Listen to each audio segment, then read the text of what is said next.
টিপুকে কুমিল্লার প্রশাসন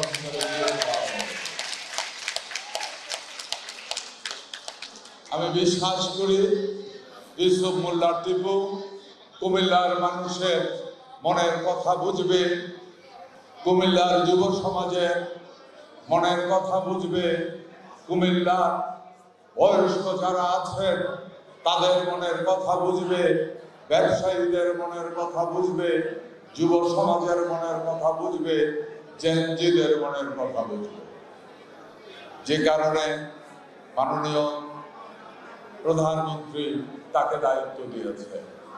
আজকে এই ইফতার মাহফিলে আমার দোয়া চাওয়ার সাথে সাথে একই সাথে আজকে ইউসুফ মোল্লা টিপু আমাকে যখন বলেছে রাতের বেলা যে ভাই আমি কুমিল্লা চলে যেতে হচ্ছে, ঢাকা চলে যেতে হচ্ছে, তখন আমার মনে হলো এত সুন্দর ইফতার পার্টি ফেলে সে ঢাকা চলে যেতে চায়।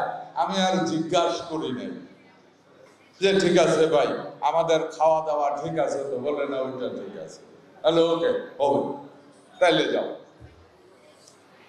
আজ আমি আপনাদের কাছে সবার কাছে বিনীতভাবে দোয়া চাই।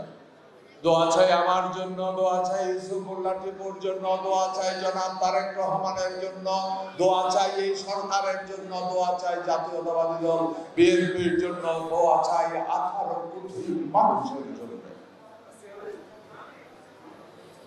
আমাদেরকে দোয়া করবেন যে দায়িত্ব মাননীয় প্রধানমন্ত্রী দিয়েছে তা যেন ঈমানের সাথে শেষ দিন পর্যন্ত পালন করার তৌফিক যেন আল্লাহ আমাকে দেয়। যে দায়িত্ব ইউসুফ মোল্লা টিপুকে দিয়েছে, on behalf of Yusuf Molla Tipu